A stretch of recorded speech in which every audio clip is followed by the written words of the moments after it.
On today's show, we're talking about New Hampshire. Yes, we're moving on. We're talking about New Hampshire, folks, including our fun show that we have planned for you, as well as everything going on right now. The Democratic presidential contest reaching a new, more contentious phase in the final weekend before the New Hampshire primary.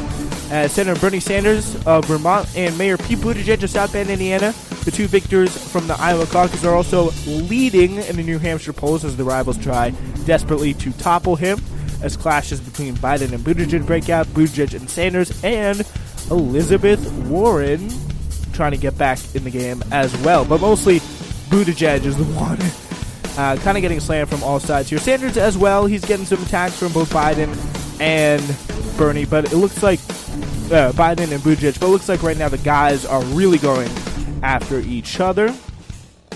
Chris Matthews, by the way, insane. We'll take a look at his insane rant on MSNBC. Take a look at how Glenn Greenwald's doing, and we'll try to maybe squeeze a little bit more there in for you, depending on how time is, how we are constrained by the ever-present, never-ceasing clock that governs our everyday lives. All right. Yeah, we're going to get right into it. But first, I do want to let you know that we do have an epic show for you. Really looking forward to Tuesday night, where we have around 8. We'll get you more specific details on the time soon. But at around 8, we do have for you on Tuesday night the New Hampshire primary show. This is the place to be. James Stanley coming back. He was there, of course, last week with us in Iowa when we were talking about Iowa, the mess that was going on there. But what we also have is James Weld joining us for the first time ever. And we do have Brendan Slater coming back on the show. I didn't realize how much when we were doing that interview, how much he loved being on. So he's going to be able to come back on Newsflash Tuesday night to talk about New Hampshire, what he sees as going on there. So, yeah, that'll be very interesting. And, of course, our event is going to be sponsored by J.P. McHale, Peat Control and Rat Removal, Citizens for a Rat-Free New Hampshire, and, of course, the great and amazing Come On Man coalition from Joe Biden. Yeah, so those are going to be our sponsor today. But, yeah, we got to get right into it because in New Hampshire, folks, things are really, really going down. And we got all of it for you. Keep in the right place if you want to figure out what the hell is going on in New Hampshire. Here's the thing. Joe Biden, on the second event of the day, 2 audience members have raised the issue of a running mate. One asked Biden about assembling a Democratic dream team. And by the way, I really think he's kind of done at this point because he's not going to win New Hampshire. It's probably going to be same as in Iowa, but hopefully Bernie Sanders with a convincing victory this time. But it is really unlikely that Biden maybe even really cracks the top 3. He could be 4th as to where he was before. So this kind of thing about a running mate, it's a little funny. And you are already seeing, I think, how that adjusts the polls when it comes to South Carolina. So that's a big impact. And that's the thing that he's really been leaning on. He's like, oh, I got South Carolina. Do you, though? Do you, though? Do you, though? Do you, though? That's the question. Yeah, he came 4th place in the Iowa caucuses. He's facing a daunting challenge in the New Hampshire primary this week and uncertainty about the viability of his candidacy going forward. Yet, while he insisted that he did not want to be presumptuous, he did offer his most detailed assessment to date of the options still in the race and laid out fresh criteria. One, that they are younger than I am, a requirement that will rule out Bernie Sanders and Michael Bloomberg, who's a few months older than Biden. Number 2, that they are ready on day 1 to be president of the United States of America. So, yeah, it will be really, really disappointing to see Bernie Sanders' final activist political career to hitch his wagon to Joe Biden as vice president. So, I don't think that's going to be happening anytime soon. Also, though, Bernie Sanders, speaking of the devil, he's on the trail talking about the 2016 campaign. As Bernie Sanders pushes for a victory in the New Hampshire primary, he's recalling his successful effort in the state 4 years ago. New Hampshire, he says, you helped make it happen when you voted for our agenda. 21 other states across the country also voted for our agenda, and that agenda is unfolding across the country. He cited support for a $15 minimum wage, saying he campaigned on that promise in 2016, and now it's been adopted by a series of states, which I think is absolutely huge. If he's able to kind of counteract that attack of, oh, he's just a radical pie-in-the-sky leftist that never is going to be able to get anything done, like, then how in the world has he been able to get all these states coming up for him and supporting him like that? Like, and getting his priorities passed, like the minimum wage, like, because there's no denying that he fought for that. Like, he got that minimum wage passed. He got that $50 minimum wage. He was pushing for that. He rallied.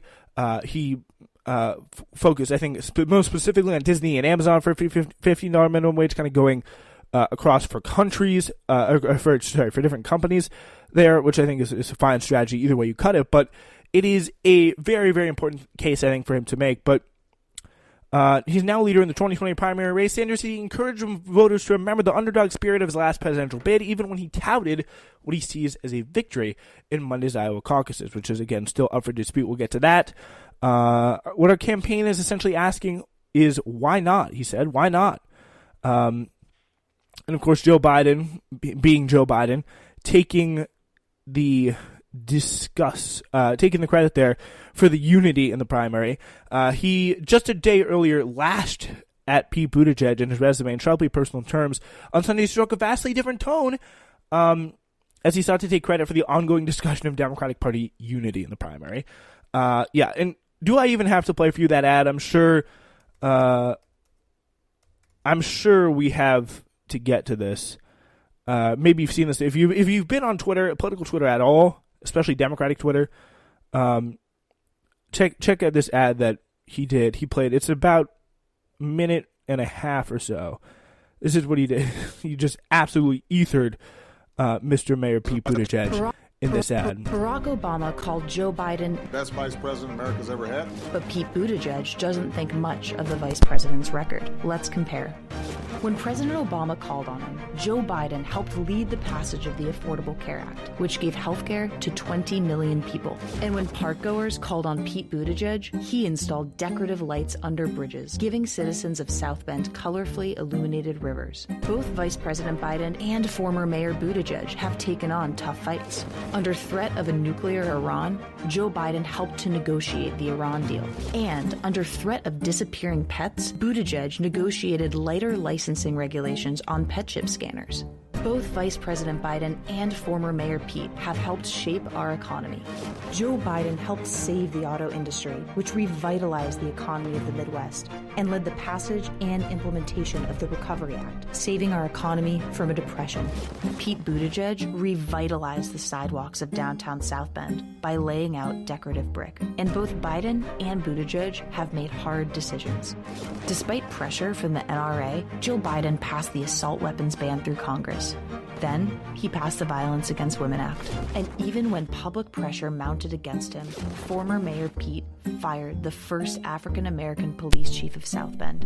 And then he forced out the African-American fire chief, too. We're electing a president. What you've done matters. Yeah, that's a Biden for president ad coming in. That's that donor money. I'll tell you, that is that donor money finally coming in, finally making a push. Because things have gotten past the point of being funny at this point, I think, with Pete Buttigieg. But that ad certainly was, and I think it had a lot of really broad bipartisan support because people really do hate Mayor Pete Buttigieg. Like, people who don't support, they hate him. Like, they'll probably the only crossover appeal that he has is really with Warren supporter, and just the people politically wise. Like, for example, Marianne Williamson coming out and saying today, in response to a tweet that said, I know a guy who supported Marianne Williamson, was a huge Marianne Williamson guy, then drifted to Pete. This is someone tweeting that out. Marianne Williamson actually responded and said, if you give him my number, I will talk to him myself to try and get him off the Pete Buttigieg train. That's where most people are when it comes to Pete Buttigieg at the moment. So this is just Joe Biden really not pulling any punches here. And Because really what he went after there was his record. Like, his record, the main reason why he's running Joe Biden is because of his record, because of his top prosecutor record, and the fact that he is supposed to be the big one, the main cheese or whatever, when it comes to the guy with the most experience, the leader of the Democratic Party, all that stuff. It's just like, that is someone who's, you're putting that, when someone puts your record like that directly under attack, it is a big, big deal. So that is something that he really is thinking about. So you can tell.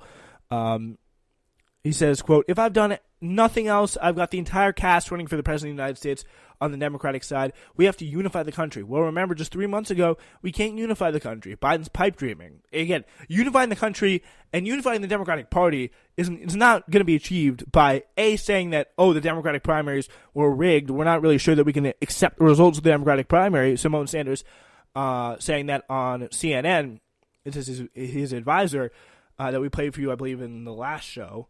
If you want to go back and listen to that. But it really shows you that this is then taking the step to release this ad on Pete Buttigieg. It's a really extraordinary attack from someone who then has the goal to come out and turn around and say that, oh, they're unifying the Democratic Party. Meanwhile, the stuff we get from Bernie Sanders literally asks again for the what number of time has this been? Like the 55,000th time asked this morning on CBS about, oh, is he gonna unify the country? Is he gonna be able to pull the country together? Like, and is he gonna be unified behind the Democratic nominee? Even though he says again in his rallies and has been asked by the media so many times, he says yes, I will support the Democratic nominee, whoever it is. And then Margaret Brennan asked him that, like, what? And then Joe Biden comes out, releases his ad, refuses to stand by the results of the Democratic caucus. I mean, come on, really? Really now? Oh, it is insane. Anyway, yeah, Amy Klobuchar, she's out there pulling her weight, or punching above her weight, as she likes to say. She drew what her staff said was the largest crowd of her entire campaign on Sunday, an estimated 1,100 people stuffed into a middle school gymnasium 2 days before the New Hampshire primary. Good job! Woohoo! Yay! Amy Klobuchar. 1,000 people. Yes, great job. Bernie Sanders had 26 times that. What a joke. Yeah. Klobuchar took the stage to cheers and declared herself to be surging, crediting a part of her well-reviewed debate performance this past Friday. Said, "Boy, did I have fun on the debate stage." Woohoo. Yeah. Tim Robbins set the mood, and Bernie Sanders followed. He's an actor, supporter of Bernie Sanders during his 2016 run, and spent the morning knocking on doors. And he introduced Sanders into at a questionless town hall event, telling two stories in a subdued voice about the role of immigration in American history. Sanders was similarly reserved, though no less impassioned, as he ran through his platform of climate change, gun control, and campaigns finance, reform, and healthcare. He spent more than 10 minutes talking plainly, though, rather than his often soaring, stoking style, about the need for Medicare for All and exactly how it would work. We'll talk a little bit more about Medicare for All later on in the show. He also lambasted the nation's wealthy elite. Sanders took time to thank a member of that group at the top of his remarks, Tim Robbins. What Tim does, and other celebrities do as well, they can't just make movies and make a whole lot of money, he said before quickly looking at Robbins. And you do. But some of them, like Tim, use their name and their influence to try to shape public policy. And Tim has been especially concerned about the environment, pollution, and climate change. Yeah, so he's coming out there supporting Bernie Sanders. If you're an actor out there, don't even mess around. I know you're probably at the Oscars right now. You're not really hearing this, but if you are an actor, may I posit out there to you, come in and support Bernie Sanders, because it's about time. It is about time. Like, if you really want to be cool, like, you got to come in and you got to support Bernie Sanders, because, like, he's the guy who has the best interest out for the working people. Like, he may not be the best for Hollywood, but the guy who served you your coffee this morning on the set, that guy's probably out there supporting Bernie Sanders. And if you want to stand in solidarity with him, you should too. So that's my little pitch to all you actors out there. Elizabeth Warren, she has hit $2 million since Iowa. She hopes to hit her $4 million goal by Tuesday. That'll be interesting to see if she could do that, pull out all the stops here. And the thing with Elizabeth Warren is she doesn't really seem like she can have any state really off the top of her head that she can come in and win. Like, what's it going to be? Like, we just don't know. Maybe Massachusetts? Massachusetts